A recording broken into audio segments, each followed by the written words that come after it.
ووجوہ اور کچھ چہرے یومئذ اس دن باسرہ بے رونق ہوں گے. باسرہ کچھ لفظ ہے باسین رو سے ہے، معنی ہے وقت سے پہلے بوڑھا ہو جانا، منہ بسوڑنا،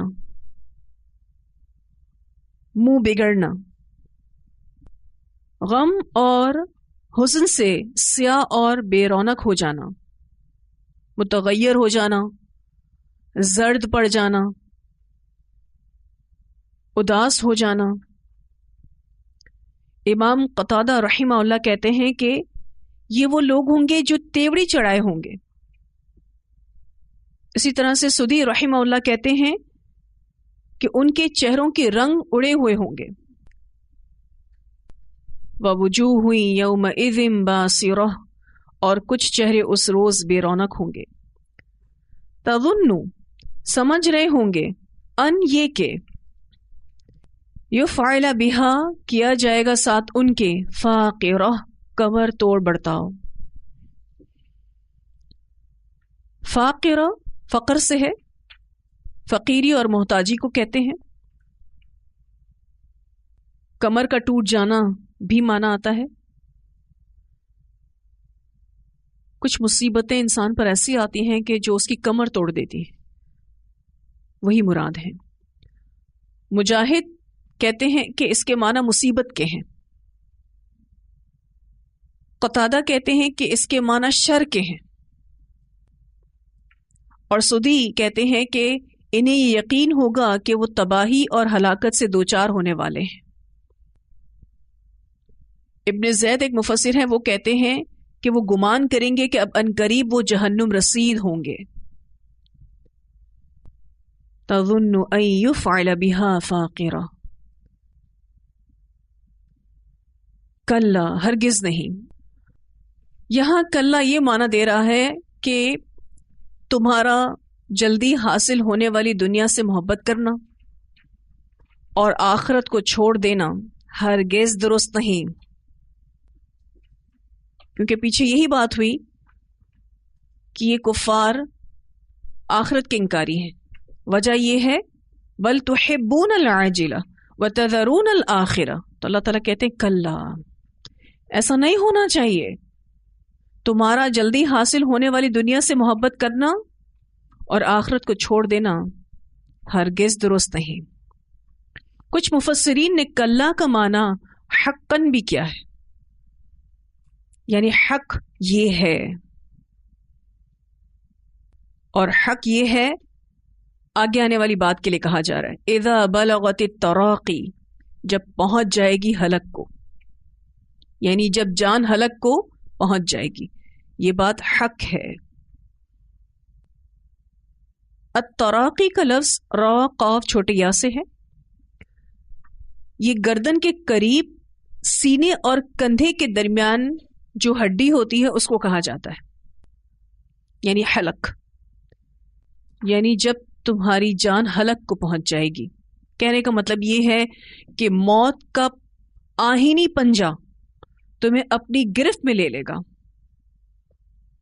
یعنی جب تم مرنے کے بالکل قریب ہو جاؤ گے. وقیل من راق، اور کہہ دیا جائے گا کوئی ہے جھاڑ پھونک کرنے والا. کہا جائے گا کہ کوئی دم کرنے والا ہے، یعنی حاضرین میں سے، آس پاس بیٹھنے والوں میں سے کوئی جھاڑ پھونک کے ذریعے تمہیں موت کے پنجے سے چھڑا لے. راق کا لفظ را قاف چھوٹی یا سے ہے، دم کرنے کو کہتے ہیں. رقیہ شریعہ بھی آپ نے سنا ہوگا لفظ. رقیہ میں کیا کیا جاتا ہے؟ دم جھاڑی کیا جاتا ہے نا. تو ہے کوئی حاضرین میں سے جو ایسا دم کر دے کہ تم موت سے بچ جاؤ.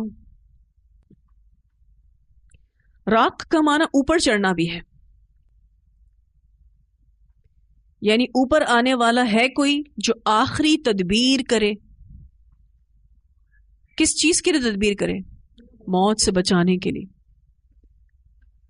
آپ نے اکثر ہاسپٹلز میں دیکھا ہوگا کہ آخری وقتوں میں سانسوں کو بحال کرنے کے لیے جھٹکے دیے جاتے ہیں، پسلی کو زور زور سے دبایا جاتا ہے، اور اس پروسیجر میں بسا اوقات پسلیاں ٹوٹ بھی جاتی ہیں.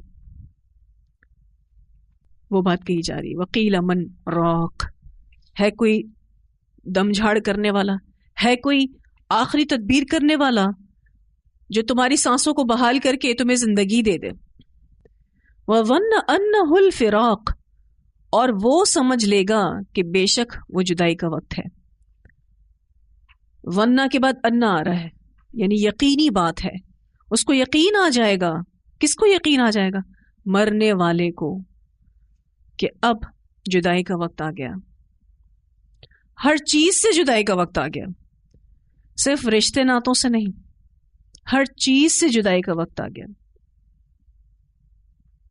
اپنی اولاد سے، اپنے گھر والوں سے، اپنے گھر سے، اپنے دوستوں سے، اپنی محبتوں سے، سب چیزوں سے جدائی کا وقت آ گیا. کسی چیز کو بھی انسان ساتھ لے کر نہیں جائے گا سوائے نامہ اعمال کے. والتفت الساق، اور لپٹ جائے گی پنڈلی یا جڑ جائے گی پنڈلی، بالساقی پنڈلی کے ساتھ. والتفت کا لفظ لام فا سے ہے، اس کا معنی ہوتا ہے ایک چیز کو دوسری سے ملا دینا، اٹیچمنٹ. اور جب لپٹ جائے گی پنڈلی پنڈلی کے ساتھ، یعنی پنڈلی پنڈلی سے جڑ جائے گی. یہ تب بھی ہوتا ہے کہ جب تکلیف بہت ہوتی ہے تو انسان پاؤں ہلاتا ہے لیکن بے بسی کے عالم میں بھاگ نہیں سکتا، اور جان سب سے پہلے پیروں سے نکلتی ہے. سب سے پہلے پاؤں ٹھنڈے پڑتے ہیں اور پاؤں ہلائے نہیں جا سکتے. اور جیسے جیسے جان نکلتی جاتی پاؤں سخت ہونا شروع ہو جاتے ہیں، اور ایسے سخت ہو جاتے ہیں جیسے پنڈلی پنڈلی سے جڑ گئی ہے. الی ربک، تیرے رب کی طرف، یومئذ المساق، اس روز روانگی ہے. اب اللہ کی طرف تمہیں روانگی اختیار کرنی ہے. سب سے دوری کا وقت آ گیا، گھر سے، گھر والوں سے، دوستوں سے، اپنی تمام پسندیدہ چیزوں سے، اپنے کپڑوں سے، اپنے زیورات سے، اور جس کو جو جو بھی پسند ہے ان سب سے، اپنی اولاد سے، ان سب سے جدائی کا وقت آ گیا. بس دیکھنا یہ ہے کہ اس سفر آخرت کے لیے میرے پاس لے کر جانے کے لیے کیا ہے. کیا لے کر جائیں گے؟ صرف نامہ اعمال. اس میں کیا لکھا ہے اس پر فوکس کر لیں، کیونکہ وہی ساتھ چلے گا اور وہی ہماری ڈیسٹینیشن بھی طے کرے گا کہ جنت میں جائیں گے یا دوزخ میں جائیں گے. جو ہمارا نامہ اعمال ہے اسی نے ہی ہماری منزل کا تعین کرنا ہے. موت اتنی ہی یقینی ہے جتنی زندگی، اور موت سے فرار نہیں ہے. سب نے اس دنیا سے چلے جانا ہے. آپ دیکھیں تو جس پر بھی یہ سکرات الموت گزرتی ہے وہ اس بارے میں بتانے سے قاصر ہے. تھوڑا بہت قرآن میں پتہ چل گیا ہے آپ کو، اس سے بھی خوف پیدا ہوتا ہے کہ کس طریقے سے یہ جان نکلے گی، اور جو جان پھنسے گی وہ آخر میں کہاں پھنسے گی؟ حلق میں پھنسے گی. انگوٹھے سے نکلنا شروع ہوگی، دھیرے دھیرے جسم کے ایک ایک حصے سے جان نکلے گی، اور ایک ایک نس میں جو زندگی ہے وہ نکالی جائے گی. آپ یوں سمجھ لیجئے کہ ہمارے جسم میں روح ایسے گندھی ہوئی ہے جیسے آپ آٹا گوندتے ہیں، ایک ایک حصے سے جان نکلے گی. کوئی جان کنی کے عمل کو ایکسپلین نہیں کر سکتا. آج بڑے بڑے ٹیسٹ آ گئے، اس میں کوئی کتنی تکلیف سے گزر رہا ہے بتا دیا جاتا ہے، کہاں بیماری ہے، کس جگہ پر ایشو ہے، سب آ جاتا ہے. لیکن جو شخص جان کنی کے عمل سے گزر رہا ہوتا ہے اس کے ساتھ کیا ہو رہا ہے کوئی ایکس رے مشین نہیں بتا سکتی، کوئی الٹرا ساؤنڈ مشین نہیں بتا سکتی، کوئی بلڈ ٹیسٹ نہیں بتا سکتا کہ آخر وہ کس چیز سے گزر رہا ہے، وہ کیا دیکھ رہا ہے اپنے آس پاس. کیا اس پر گزر رہی ہے، کیا اس کی فیلنگز ہیں، کہ جانا اللہ کے پاس ہے اور کوئی اور جگہ نہیں جہاں بچ کر کوئی جا سکے. اللہ سبحانہ تعالیٰ سے ملاقات لازمی ہوگی. اتنی آیات کی تلاوت سنتے ہیں، پھر انشاءاللہ آگے پڑھیں گے. لا تحرك به لسانك لتعجل به إن علينا جمعه وقرآنه فإذا قرأناه فاتبع قرآنه ثم إن علينا بيانه كلا بل تحبون العاجلة وتذرون الآخرة وجوه يومئذ ناظرة إلى ربها ناظرة ووجوه يومئذ باسرة تظن أن يفعل بها فاقرة كلا إذا بلغت التراقي وقيل من راق وظن أنه الفراق والتفت الساق بالساق إلى ربك يومئذ المساق.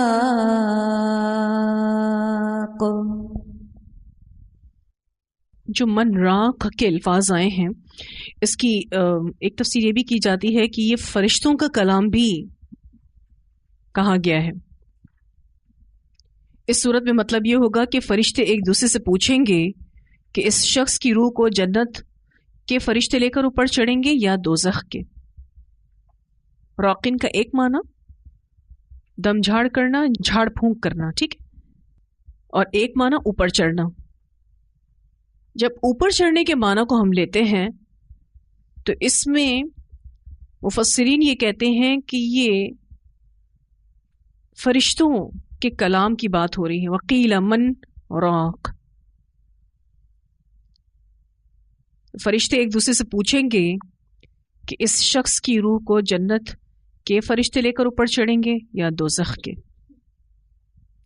اور اگر اوپر چڑھنے کے معنوں میں دوسرا معنی لیں تو اوپر آنے والا کوئی ہے جو آخری تدبیر کرے، آخری وقتوں میں سانس لانے کے لیے زور زور سے مارے، کوئی ہے جو آخری علاج کر لے. اور راقین کا ایک معنی جھاڑ پھونک کرنا، دم کرنا بھی ہے.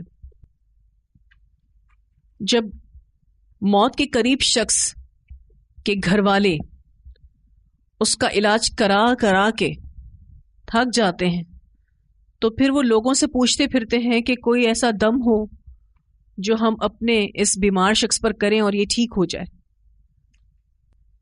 یہاں اس آیت میں اس بات کو اچھے سے سمجھ لیجئے کہ علاج کروانا رسول اللہ صلی اللہ علیہ وسلم کی سنت ہے اور مسنون دم کرنا بھی جائز ہے.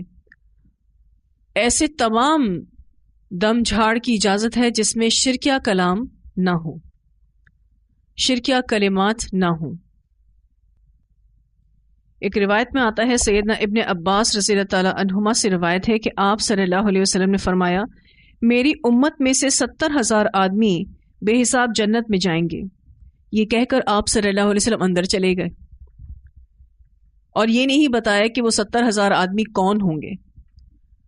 صحابہ کرام قیاس دوڑانے لگے اور کہنے لگے کہ یہ 70,000 لوگ ہم ہوں گے جو اللہ پر ایمان لائے اور اس کے رسول کی پیروی کی، یا ہماری اولاد ہوگی جو اسلام کے دین پر ہی پیدا ہوئی، یعنی بائی بورن مسلمان ہیں. ہو سکتا ہے ہم نہ ہوں، کیونکہ ہم لوگ تو جاہلیت اور کفر کے دور میں پیدا ہوئے تھے. آپ صلی اللہ علیہ وسلم کو یہ خبر پہنچی تو آپ صلی اللہ علیہ وسلم باہر نکلے اور فرمائے 70,000 لوگ وہ ہوں گے جو نہ منتر کرتے ہیں، نہ برا شگون لیتے ہیں، نہ داغ لگواتے ہیں، بلکہ اپنے پروردگار پر بھروسہ رکھتے ہیں. یہ سن کر ایک صحابی اوکاشا کھڑے ہوئے اور کہنے لگے، یا رسول اللہ صلی اللہ علیہ وسلم، کیا میں ان لوگوں میں سے ہوں؟ آپ صلی اللہ علیہ وسلم نے فرمایا ہاں. پھر ایک اور صحابی سعد بن عبادہ کھڑے ہو کر کہنے لگے، کیا میں بھی ان لوگوں میں سے ہوں؟ آپ صلی اللہ علیہ وسلم نے فرمایا، تم سے پہلے اوکاشا ان لوگوں میں سے ہو چکا، یعنی اوکاشا تم پر سبقت لے گیا. اسے بخاری نے روایت کیا ہے. تو دوا سے علاج کرنے میں بھی کوئی حرج نہیں، بس دوا میں بھی یہ دیکھ لینا چاہیے کہ حرام چیزوں سے نہ بنی ہو. اور اسی طرح سے دم جھاڑ بھی کیا جا سکتا ہے، بس اس میں اس بات کا خیال رکھنا ضروری ہے کہ وہ شرکیہ کلمات کے ساتھ نہ ہو، غیر مسنون نہ ہو. اس بارے میں کچھ روایات آتی ہیں. سیدنا جابر رضی اللہ تعالیٰ عنہ فرماتے ہیں کہ میرا ماموں بچھو کا منتر کیا کرتا تھا، پھر رسول اللہ صلی اللہ علیہ وسلم نے منتروں سے منع کر دیا. وہ آپ صلی اللہ علیہ وسلم کے پاس آئے اور کہنے لگا، یا رسول اللہ صلی اللہ علیہ وسلم، آپ نے منتروں سے منع کر دیا ہے اور میں بچھو کا منتر کرتا ہوں. آپ صلی اللہ علیہ وسلم نے فرمایا، تم میں سے جو کوئی اپنے بھائی کو فائدہ پہنچا سکے اسے پہنچانا چاہیے. اسے مسلم نے روایت کیا ہے. اب اس زمانے میں جو بھی اس طرح کی چیزیں ہو رہی تھیں علاج کے طور پر، اگر اس میں شرک نہیں تھا تو اس کی اجازت نبی اکرم صلی اللہ علیہ وسلم نے دی تھی. سیدنا عوف بن مالک اشجعی رضی اللہ تعالیٰ عنہ فرماتے ہیں کہ ہم جاہلیت کے زمانے میں منتر کیا کرتے تھے. ہم نے کہا، یا رسول اللہ صلی اللہ علیہ وسلم، آپ اس بارے میں کیا فرماتے ہیں؟ آپ صلی اللہ علیہ وسلم نے فرمایا، اپنے منتروں کو میرے سامنے پیش کرو، اگر اس میں شرک کا مضمون نہ ہو تو کچھ قباحت نہیں. اسے مسلم نے روایت کیا ہے. جیسے آپ کوئی ذکر الہی پڑھنا شروع کر دیتے ہیں، درود شریف کی کبھی کثرت شروع کر دیتے ہیں، کبھی استغفار کی کثرت شروع کر دیتے ہیں، تو اس میں کوئی حرج نہیں، لیکن اس کی اصل کہاں ملنی چاہیے؟ سنت میں ملنی چاہیے.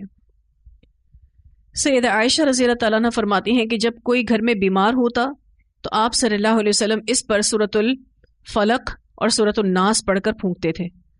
پھر جب آپ صلی اللہ علیہ وسلم مرض الموت میں مبتلا ہوئے تو میں آپ صلی اللہ علیہ وسلم پر پھونکتی تھی، اور آپ صلی اللہ علیہ وسلم ہی کا ہاتھ آپ صلی اللہ علیہ وسلم پر پھیرتی تھی، کیونکہ آپ صلی اللہ علیہ وسلم کے ہاتھ میں میرے ہاتھ سے زیادہ برکت تھی. اسے مسلم نے روایت کیا. تو آپ کو ایک مسنون دم پتہ چلتا ہے کہ آپ سورۃ الفلق اور سورۃ الناس پڑھ کر دم کر سکتے ہیں.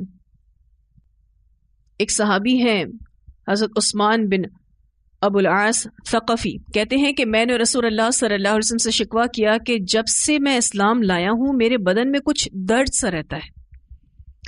آپ صلی اللہ علیہ وسلم نے فرمایا، اپنا ہاتھ درد کی جگہ پر رکھو اور 3 بار بسم اللہ کہو، پھر 7 بار یہ کہو، اعوذ باللہ وقدرتہ من شر ما اجد واحاذر، یعنی میں اللہ سے اس برائی سے پناہ مانگتا ہوں جسے میں پاتا ہوں اور جس سے ڈرتا ہوں. اسے مسلم نے روایت کیا. یعنی آپ صلی اللہ علیہ وسلم نے ایک مسنون دم سکھایا. اسی طرح سے ایک اور مسنون دم ہے. سیدہ عائشہ رضی اللہ تعالیٰ عنہا فرماتی ہیں کہ ہم میں سے جب کوئی بیمار ہوتا تو آپ صلی اللہ علیہ وسلم اس پر اپنا داہنا ہاتھ پھیرتے، پھر فرماتے، اذهب البأس رب الناس واشف انت الشافی لا شفاء الا شفاؤک شفاء لا یغادر سقما. اسے مسلم نے روایت کیا ہے. اسی طرح سے سورۃ الفاتحہ بھی بہت بہترین دم ہے. اس بارے میں ایک روایت آتی ہے، سیدنا ابو سعید خدری رضی اللہ عنہ فرماتے ہیں کہ آپ صلی اللہ علیہ وسلم کے کئی اصحاب عرب کے قبیلے پر پہنچے، لیکن انہوں نے صحابہ کی ضیافت نہ کی. کیا مطلب ہے ضیافت نہ کی؟ مہمان نوازی نہ کی. اسی دوران ان کے سردار کو بچھو نے کاٹ لیا. وہ صحابہ کے پاس آئے اور کہنے لگے، تمہارے پاس بچھو کے کاٹے کی کوئی دوا یا منتر ہے؟ انہوں نے کہا، ہے تو صحیح، لیکن چونکہ تم نے ہماری ضیافت نہیں کی لہٰذا معاوضے کے بغیر منتر نہیں کریں گے. آخر انہوں نے کچھ بکریاں یعنی 30 بکریاں دینا قبول کی. تب ایک صحابی خود ابو سعید خدری رضی اللہ عنہ نے سورۃ الفاتحہ پڑھنا شروع کی. وہ سورۃ الفاتحہ پڑھتے اور تھوک منہ میں اکٹھا کر کے زخم پر تھوک دیتے. وہ سردار اچھا ہو گیا، بچھو نے کاٹا تھا اس کو. قبیلے کے لوگ بکریاں لے کر آئے تو صحابہ کو تردد ہوا. تردد کہتے ہیں شک ہوا.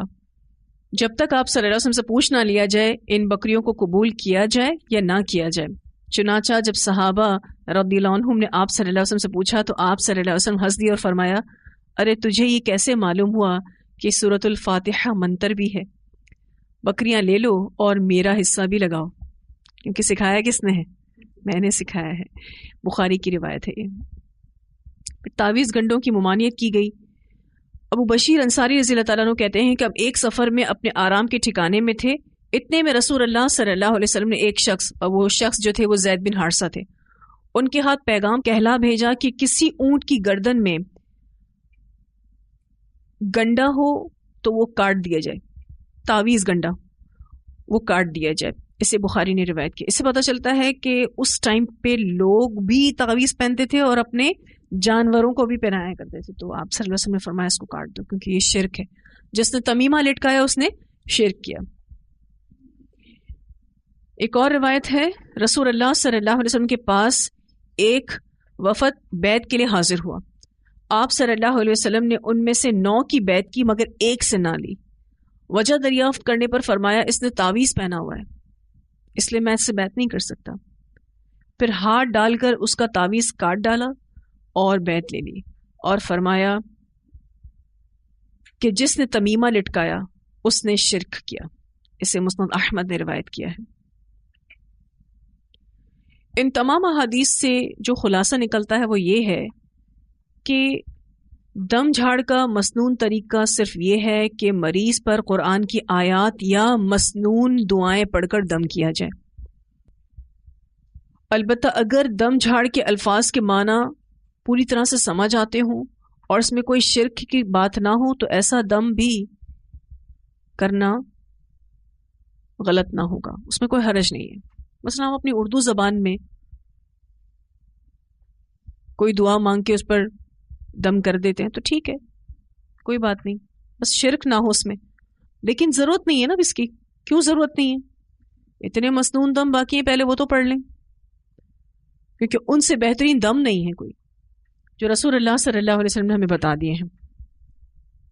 اس کے علاوہ جتنی بھی غیر مسنون صورتیں ہیں جو ہمارے معاشرے میں رائج ہیں کہ تعویذ لے کر آتے ہیں، اس کو پانی میں گھول کر پی لیتے ہیں. باقاعدہ ایسی انک سے وہ لکھا جاتا ہے کہ جیسی آپ اس کاغذ کے ٹکڑے پہ جس پر تعویذ لکھا ہوتا ہے اس کو پانی میں ڈالیں نا، وہ انک غائب ہو جاتی ہے اور لوگ اس پانی کو پی لیتے ہیں. اسی طرح سے گلے میں لٹکانا، ران پر یا کلائی پر باندھنا. اسی طرح سے آپ دیکھیے کہ بہت سارے ایسے ناجائز دم معاشرے میں رائج ہیں، ان سب کی نفی ہے. اب یہاں پر ایک جو حدیث آپ نے پڑھی کہ جس میں ابو سعید خدری رضی اللہ عنہ نے 30 بکریاں لی تھی، یہ استثنائی واقعہ تھا، ایک ایکسیپشنز میں سے واقعہ تھا، اور جن سے وہ بکریاں لی گئی تھی نا وہ کافر تھے سامنے. ٹھیک ہے. اور اہل عرب کے ہاں یہ چیز بڑی معروف تھی کہ جو لوگ آیا کرتے تھے کسی بھی علاقے میں یا قبیلے کے پاس تو مہمان نوازی لازم ہوتی تھی. تو جب مہمان نوازی ان لوگوں نے نہیں کی تو اس کی پینلٹی دینے کے لیے ایک طرح سے صحابہ کرام نے وہ 30 بکریاں مانگی تھی. یہ سزا کے طور پر لی گئی تھی، اجرت کے طور پر نہیں لی گئی تھی. آج بہت سارے لوگ دم کرواتے ہیں اور پھر اس کے بعد پیسے لیتے ہیں اس کے، یعنی کسی سے دم کروانے جاتے ہیں تو وہ دم کر کے دیتا ہے اور پھر وہ اس کی پیمنٹ لیتا ہے. تو یہ چیز کی اجازت نہیں ہے. اگر کوئی اس حدیث کو دلیل بناتے ہوئے دم کرنے کے پیسے لیتا ہے تو اس کی اجازت نہیں ہے، کیونکہ صحابہ کرام نے جو وہ 30 بکریاں لی تھی وہ اس قبیلے سے جو کہ کافر قبیلہ تھا مہمان نوازی نہ کرنے کی سزا کے طور پر لی تھی، دم کرنے کی اجرت کے طور پر نہیں لیا تھا. نبی اکرم صلی اللہ علیہ وسلم کی طرف سے اس بات کی اجازت تھی کہ اگر کوئی مہمان نوازی نہ کرے تو پھر یعنی مہمان نوازی کا حق ادا نہ کرے تو جبرن بھی اس سے وصول کیا جا سکتا تھا. یہ ساری ڈیٹیلز آپ کو بخاری میں ملتی ہیں. کوئی یہ نہ سمجھ لے کہ یہ تو اچھا خاصا بزنس ہو گیا، دم کریں اور پیسے لیں. ٹھیک ہے، غلط ہے. اگر کسی نے دم کرنے کے کام کو ذریعہ معاش بنا کے رکھا ہے تو وہ غلط ہے، اس کی اجازت نہیں ہے. جن کو بالکل دعائیں پڑھنا نہیں آتی، پھر اس شخص کے پاس جایا جا سکتا ہے جس کو پڑھنے آتی ہیں. اب وہ غلط پڑھ کے دم کرے، اسے تو اچھا ہے کہ وہ اس کے ذریعے دم کروا لے کہ جس کو پڑھنے آتی. اور دوسری بات یہ بھی ہے بسا اوقات کہ طبیعت اتنی ناساز ہوتی ہے کہ اس شخص میں پڑھنے کی یا دم کرنے کی ہمت نہیں ہوتی. جیسا نبی اکرم صلی اللہ علیہ وسلم جب مرض الموت میں مبتلا تھے تو ان پر کون دم کر رہا تھا؟ حضرت عائشہ رضی اللہ تعالیٰ عنہ. ڈیلی بیسس پر اگر آپ صلی اللہ علیہ وسلم کی روٹین دیکھیں تو وہ خود اپنے آپ پر دم کرتے تھے. لیکن کبھی ایسی طبیعت ہو سکتی ہے، اتنی ناساز ہو سکتی ہے کہ آپ خود اپنے اوپر دم کرنے کے قابل نہیں رہتے، تو آپ کسی کی مدد لے سکتے ہیں. یا پھر اگر کسی کو دعائیں وغیرہ پڑھنے نہیں آتی تو وہ اس شخص سے مدد لے سکتا ہے کہ جس کو دعائیں پڑھنے آتی ہیں. لیکن یہ کوئی خاص شعبہ نہیں ہے کہ کچھ لوگ ایسے بن جائیں کہ جو دم کرنے کے لیے باقاعدہ کوئی جگہ بنا لیں اور وہاں لوگ آ رہے ہیں لائن بنا کے دم کرا کے جا رہے ہیں اور پانی پڑھ کے اس پہ پھونکا جا رہا ہے اور لے کر جا رہے ہیں، تعویذ دیے جا رہے ہیں. یہ سب غیر شرعی ہے. ایسے بہت ساری جگہیں آپ کو ملیں گی جہاں لوگ ہجوم در ہجوم پہنچتے ہیں اور اسی طرح کے غیر شرعی دم کروا رہے ہوتے ہیں، پڑے ہوئے پانی ریسیو کر رہے ہوتے ہیں، لکھے ہوئے تعویذ ریسیو کر رہے ہوتے ہیں. سب حرام ہے، ناجائز ہے، اس کی اجازت نہیں ہے. پھر بسا اوقات ماں باپ بچوں پر دم کرتے ہیں، ماں باپ بیمار ہو جاتے ہیں تو بچے ماں باپ پر دم کر دیتے ہیں. شوہر بیوی پر، بیوی شوہر پر دم کر سکتی ہے، استاد شاگرد پر، اور کبھی استاد بیمار ہو تو شاگرد استادوں پر، ضرورت پڑنے پر ہے. کتنے لوگوں پر جادو ہو جاتا ہے، وہ کسی قابل نہیں ہوتے، کسی نہ کسی کو آنا پڑتا ہے ان کے ٹریٹمنٹ کے لیے، وہ اپنے بس میں ہی نہیں ہوتے. ویسے تو پسندیدہ یہی ہے کہ آپ خود اپنے اوپر دم کریں، پسندیدہ یہی ہے، لیکن ضرورت پڑنے پر آپ کے اوپر بھی کوئی دم کر سکتا ہے، آپ بھی کسی کے اوپر دم کر سکتے ہیں. دم کرنے کا طریقہ کیا ہے؟ آپ نے دعا پڑھی، دونوں ہاتھوں پر پھونک مارا اور جسم پہ پھیر دیا، بس یہ طریقہ کار ہے.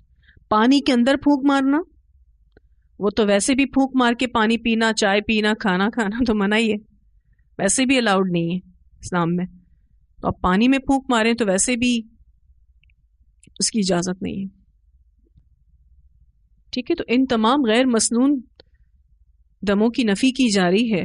جائز مسنون دم کیا جا سکتا ہے، اس سے فائدہ بھی حاصل کیا جا سکتا ہے. اور آپ دیکھیں کہ صحابہ کرام کا ایمان کیسے تھا. جتنا آپ کا ایمان ہوگا نا مضبوط، اتنا اس دم سے آپ کو فائدہ ہوگا. صحابہ کرام کا ایسا ایمان تھا سورۃ الفاتحہ پر کہ ہم اس کو پڑھ کر دم کریں گے ٹھیک ہو جائے گا. سردار ٹھیک ہو گئے نا. تو ایمان کے اوپر ہے کہ جتنا آپ کا ایمان ہوگا اتنا زیادہ آپ کو اس دم سے فائدہ پہنچے گا. کیونکہ جب آپ قرآن کی آیتیں پڑھ رہے ہوتے ہیں یا اذکار کر رہے ہوتے ہیں تو آلریڈی آپ سیفٹی میں ہی ہوتے ہیں. بہت سارے لوگ جب دم کرتے ہیں اس طرح کے لوگوں کے اوپر جن کے اوپر کوئی بیماری ہوتی ہے یا کوئی اثرات ہوتے ہیں، جادو ہوتا ہے یا کوئی اس طرح کی چیز، تو پھر سب سے پہلے لوگ کہتے ہیں کہ اپنے اوپر آیت الکرسی پڑھ کر اس کے اظہار میں آ جانا چاہیے، پھر ان پر دم کرنا چاہیے. تو ایسی کوئی بات شریعت میں تو نہیں ملتی. تو یہ آپ اللہ کے کلام کی برکت ہے نا الحمدللہ. ہم اگر یہاں ہیں، کہیں پہ بھی کوئی ہے تو وہ دعائیں اس تک پہنچتی ہیں انشاءاللہ. بس ایمان کی بات ہے، آپ کا اور میرا ایمان کتنا مضبوط ہے کہ ان دعاؤں سے کتنا فائدہ ہوتا ہے. خیر یہ ٹاپک آیا تھا وقیل من راق میں، اسی لیے اس کو ہم نے یہاں پر تفصیل سے پڑھ لیا تاکہ ہمارے ذہنوں میں اس بات کی وضاحت ہو جائے کہ کون سے دم ہم کر سکتے ہیں اور کون سے دم ہم نہیں کر سکتے.